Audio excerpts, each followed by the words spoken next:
नमस्कार दोस्तों, बहुत बहुत स्वागत है आपका मध्य प्रदेश के करंट अफेयर्स की जो ये हमारी मंथली सीरीज चल रही है एमपीपीएससी प्री 2023 को टारगेट में लेकर के। मैं हूं नीलेश और आपका एग्जाम गुरु जी के मध्य प्रदेश के करंट अफेयर्स में स्वागत करता हूं।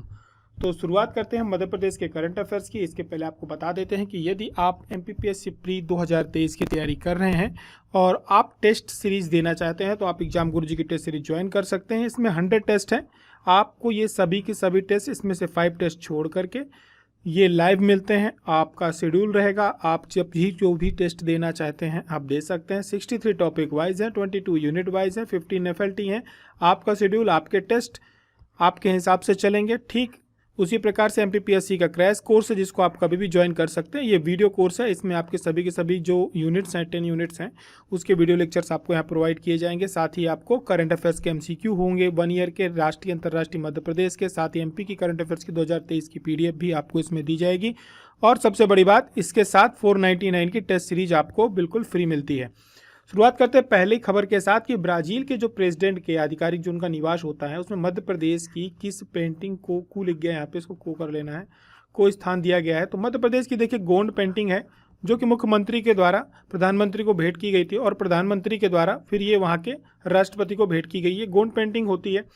और अभी क्या हुआ था, जो ब्रिक्स समिट हुई थी 15th ब्रिक्स समिट, तो वहाँ पर जो उसका प्रोग्राम था वो जब समाप्त हुआ था तो ब्राज़ील के जो प्रेसिडेंट हैं लुइस इनासियो लूला दा सिल्वा, तो इनको ये गोंड पेंटिंग क्या की गई है, प्रधानमंत्री के द्वारा ये उनको भेंट की गई है। ये मध्य प्रदेश के लिए गर्व की बात है कि हमारे यहाँ की एक पेंटिंग जा करके ब्राज़ील के जो राष्ट्रपति हैं उनके जो आधिकारिक निवास है वहाँ पर एक तरह से शोभा बढ़ाएगी। और गोंड पेंटिंग के बारे में आपको पता है कि इसको जीआई टैग मिल चुका है। ये हमारे यहाँ की बौद्धिक संपदा है। और इसके जो इसके कलाकार हैं, पद्मश्री विजेता हैं भज्जू श्याम, इनके बारे में प्रधानमंत्री ने मन की बात में चर्चा भी करी थी। और गोंड चित्रकारी में इस प्रकार की पेंटिंग होती है। आगे की तरफ बढ़ेंगे अगले प्रश्न में कि मध्य प्रदेश के कितने ग्रामों को रिस्पॉन्सिबल टूरिज्म अवार्ड्स मिला है। तो कुल मिलाकर मध्य प्रदेश के 2 गांव हैं। एक तो पन्ना का मंडला है, छिंदवाड़ा का सबरवानी है, जिसको अभी हाल ही में क्या हुआ है कि आईसीआरटी के द्वारा रिस्पॉन्सिबल टूरिज्म अवार्ड 2023 से सम्मानित किया गया है। और ये अलग अलग श्रेणियों में अवार्ड दिए गए हैं। रिस्पॉन्सिबल टूरिज्म अवार्ड जो है 2023 4 क्षेत्रों में विभाजित किया गया था, और जिसमें अफ्रीका था, भारत था, लैटिन अमेरिका था और बाकी का संपूर्ण विश्व था। इसमें मध्य प्रदेश को 2 अवार्ड मिलना एक अंतर्राष्ट्रीय स्तर पर एक बहुत बड़ी बात हो जाती है।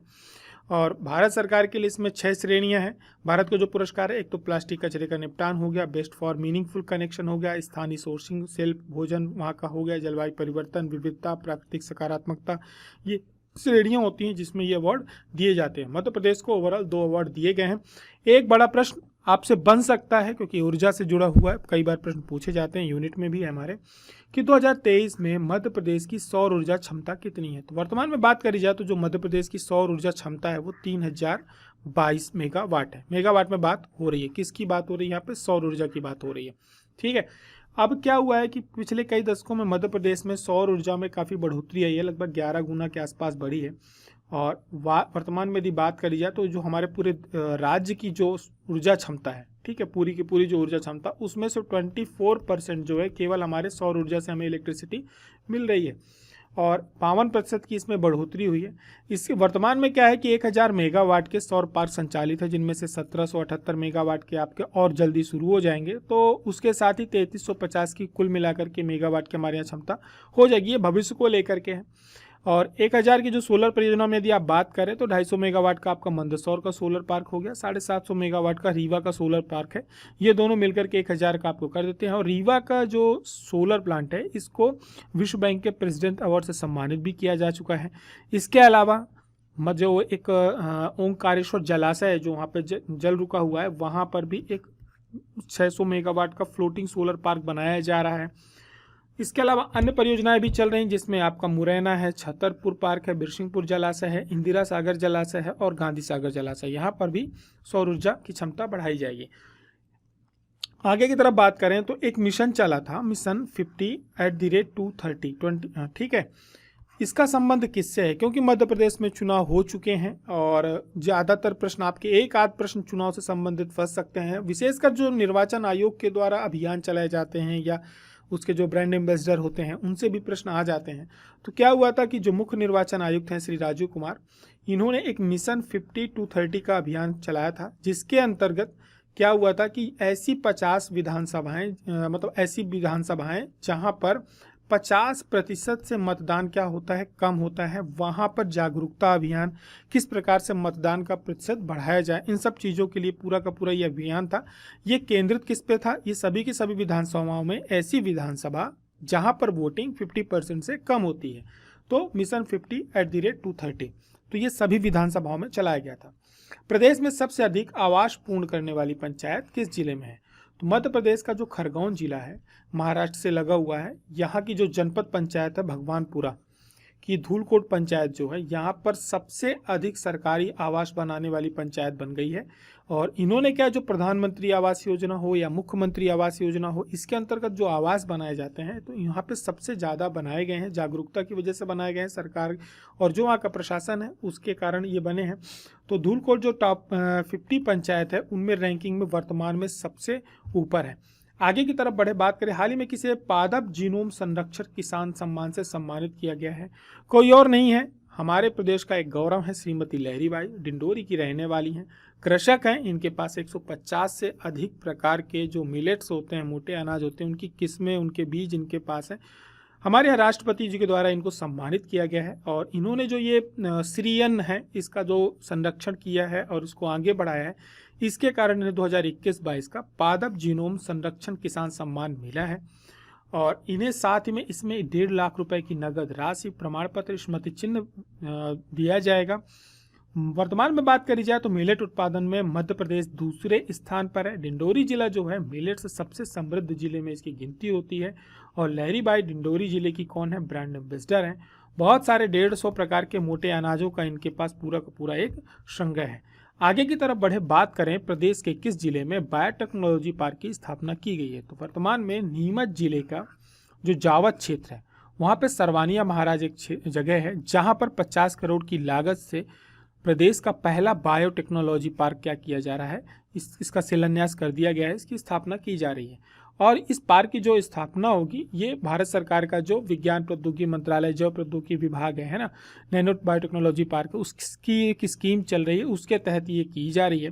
देखिए, बायोटेक्नोलॉजी पार्क जब बन जाएगा तो वहाँ पे जो फार्मास्यूटिकल कंपनीज हैं, ठीक है, और जो मेडिसिन बनती हैं हर्बल प्रकार की हो, चाहे पादप से बनने वाली हों या माइक्रोबायोलॉजी जो बायोटेक्नोलॉजी होती है, इन सब चीज़ों पे क्या होगी, एक तरह से रिसर्च होगी।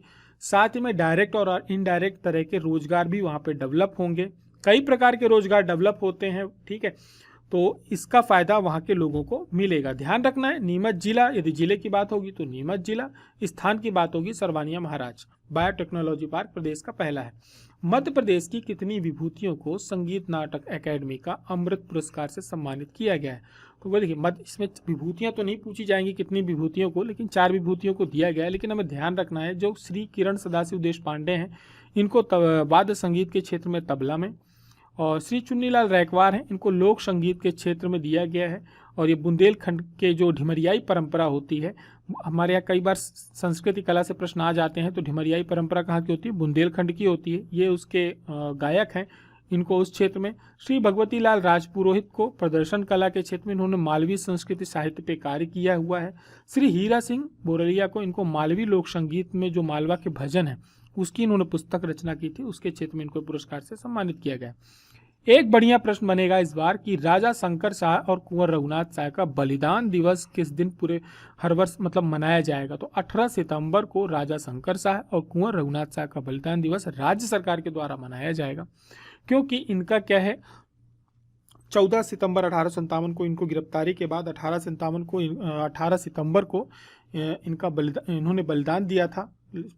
और राजा शंकर शाह, उनके रघुनाथ शाह जो उनके पुत्र हैं, इन्होंने देश की जो आज़ादी की लड़ाई है उनके बलिदान, उनके त्याग को नहीं भूला जा सकता। उसी के उपलक्ष्य में ये बलिदान दिवस मनाया जाएगा।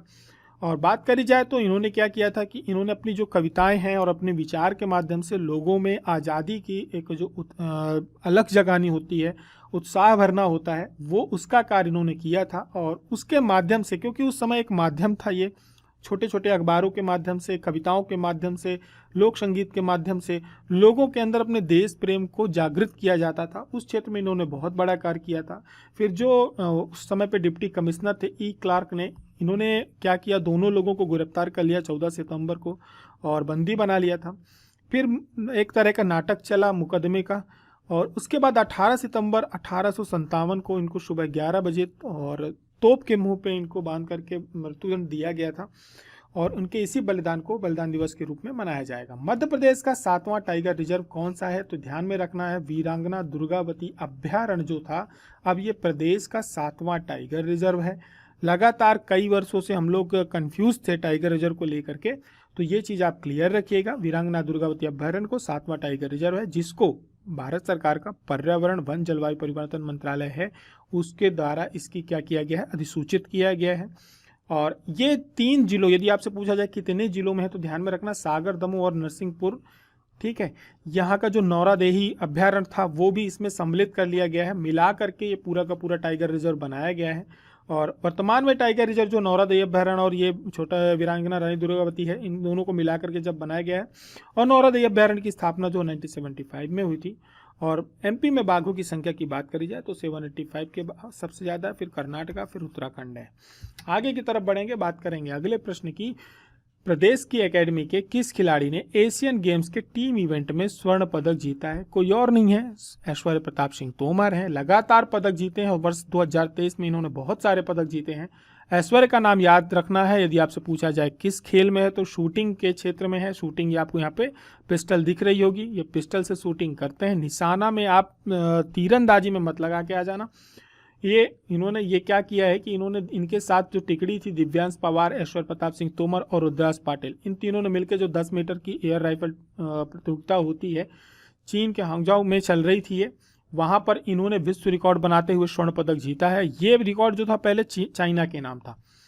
इसके अलावा आगे की बात करें तो स्टैच्यू ऑफ वननेस का अनावरण कहाँ पर किया गया है? काफ़ी समय से खबरों में था। आपको मालूम है कि खंडवा जिले का जो ओंकारेश्वर मंधाता पर्वत है, वहाँ पर इनका क्या की स्थापना की गई है और इसका नाम दिया गया है स्टैच्यू ऑफ वननेस। और ये जो है आदि गुरु शंकराचार्य हैं, क्योंकि उनको वहाँ पर उनकी गुरु से पहली बार मुलाकात हुई थी, उन्हें ज्ञान की प्राप्ति हुई थी, वहाँ पे उन्हें एक रास्ता मिला था। इसीलिए जो ओंकारेश्वर है अपने आप में एक बहुत बड़ा स्थान रखता है। नर्मदा नदी के किनारे है। मध्य प्रदेश में 2 ज्योतिर्लिंग है, जिनमें से एक आपका महाकालेश्वर हो गया, दूसरा ओंकारेश्वर, जो कि कहाँ पर है, खंडवा जिले के ओंकारेश्वर पे है। वहाँ पर ये बनाया जा रहा है और इसमें अलग अलग प्रकार की चीज़ें भी बनाई जा रही हैं, हॉल्स वगैरह बन रहे हैं। खड़ी हुई मूर्ति है, ये ध्यान में रखना, 108 फीट ऊंची। आगे की तरफ बढ़े, बात करें एक योजना की जो इस अभी के क्या कहते हैं, इस वर्ष जो कई योजनाएं खबरों में रही हैं, जिसमें से एक युवाओं को लेकर के बहुत सारी योजनाएं चलाई गई हैं, वो थी, उनमें से एक योजना थी मुख्यमंत्री कृषक मित्र योजना। इस योजना को आप थोड़ा सा ध्यान में रखना, क्योंकि इसमें कृषक मित्र योजना जुड़ा हुआ कहीं पर भी। ये इसका उद्देश्य क्या है तो ध्यान में रखना है कि ये स्थायी कृषि पंप कनेक्शन देने के लिए है, क्योंकि मित्र जुड़ा हुआ है, पंप का नाम कहीं पर भी नहीं है। तो ये जो योजना है, किसानों को जो स्थायी कृषि पंप कनेक्शन देने होते हैं, उसको लेकर के चलाई जा रही है, जिसमें 3 हॉर्स पावर या इससे अधिक क्षमता के पंप कनेक्शन, जो कि 200 मीटर दूरी तक की एक जो 11 kV की लाइन होती है, उसका ट्रांसफार्मर की स्थापना, बाकी चीज़ें भी की जाएंगी, इलेक्ट्रिसिटी की व्यवस्था की जाएगी। इसमें क्या होगा कि 50% का व्यय सरकार द्वारा किया जाएगा और 50% का जो बाकी का व्यय होगा वो किसान या उसका जो समूह बनाएगा उसके द्वारा किया जाएगा। इस योजना में है क्या क्या? पहली बात तो वहाँ पर पूरा का पूरा एक इंफ्रास्ट्रक्चर खड़ा किया जाएगा उस पंप सेट को चलाने के लिए उस क्षेत्र में, जिसमें से 50% किसानों को देना होगा, बाकी का सरकार देगी, ठीक है। और पूरा लाइन, ट्रांसफार्मर, मेंटेनेंस, जो जो चीज़ें होती हैं वो सारी की सारी पूरी की जाएंगी। और इसमें प्रथम वर्ष में 10,000 किसानों को लाभ दिया जाएगा। योजना लागू होने से 2 वर्ष तक ये क्या रहेगी, प्रभावशील रहेगी। लेकिन ध्यान में ये रखना है कि स्थायी कृषि पंप कनेक्शन देने के लिए योजना चलाई जा रही है। आगे की तरफ आपको यदि एमपीपीएससी प्रीलिम्स 2023 क्रैक करना है और आप वीडियो कोर्स 795 में ज्वाइन करते हैं तो 499 की टेस्ट सीरीज आपको फ्री मिलेगी। कोई भी वीडियो आप मल्टीपल टाइम 1000 बार देख सकते हैं। कभी भी ज्वाइन करेंगे, वीडियो कोर्स चालू हो जाएगा आपका। ये सारे के सारे रिकॉर्डेड लेक्चर हैं जो आपके 70 से 75 नंबर फिक्स कर देंगे, क्योंकि इन्हीं चीज़ों को ध्यान में रख करके पूरे के पूरे लेक्चर्स रिकॉर्ड किए गए हैं। करंट अफेयर्स की पीडीएफ मिलेगी 2023 को। हमेशा की तरह एग्जाम गुरुजी पेपर के पहले आपके लिए पीडीएफ उपलब्ध कराता है। साथ में 1 साल के करंट अफेयर्स मिलेंगे, क्योंकि एक अलग यूनिट करंट अफेयर्स की है। एग्जाम गुरुजी के नोट्स हिंदी माध्यम के पूरी तरह से अपडेट हो गए, इंग्लिश मीडियम के भी। तो आप इसको परचेज करते हैं तो 499 की टेस्ट सीरीज भी आपको इसके साथ फ्री मिल रही है। हमारी और आपकी मुलाकात अक्टूबर माह के करंट अफेयर्स में होती है। तब तक पढ़ाई जोरों से चालू करके रखें। जय हिंद, जय भारत।